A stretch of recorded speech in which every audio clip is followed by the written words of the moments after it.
Hi అండి, నమస్తే. Welcome to Telugu one health. నేను రూపానాథళ్ళ.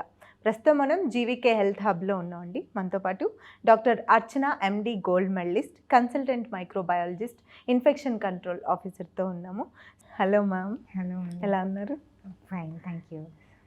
యాంటీబయాటిక్స్ వాడేసిన తర్వాత పేషెంట్ ఆటోమేటిక్గానే డల్ అవుతారు. ఒక ప్రాబ్లం వచ్చి అది తగ్గి ఆ తర్వాత వాళ్ళు మళ్ళీ నార్మల్ హెల్త్ కండిషన్ పొజిషన్లోకి రావాలంటే ఏం చేయాలి డాక్టర్? యాంటీబయాటిక్స్ అనేవి కెమికల్స్. అవి మన బాడీలోకి అన్నెసెసరీగా ఫస్ట్ ఆఫ్ ఆల్ వెళ్ళకూడదు. ఒకవేళ తీసుకోవాలి అంటే ఖచ్చితంగా ఇండికేషన్ ఉండాలి.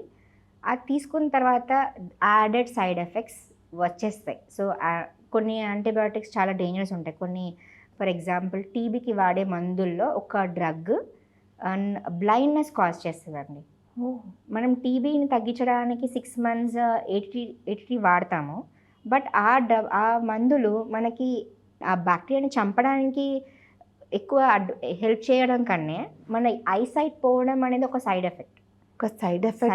Major effect. సో పేషెంట్స్కి ఆ ఎఫెక్ట్ వచ్చినప్పుడు యాంటీబయాటిక్స్ మానేయాల్సి వస్తుంది. సో అలాగే any antibiotic will come with some side effects. So ఆ సైడ్ ఎఫెక్ట్స్ మనం బాడీలో సపోజ్ 5 days డ్యూరేషన్ వాడినప్పుడు దాని 5 days తర్వాత కూడా దాని ఎఫెక్ట్ ఉంటుంది మన బాడీలో. సో ఆ కెమికల్ ఎఫెక్ట్స్ అన్నీ మన బాడీలోంచి పోవడానికి డీటాక్సిఫై చేసుకోవాలి. మనం టాక్సిన్స్ అన్ని తీసేసేయాలి బాడీలో నుంచి. So they have to maintain adequate nutrition.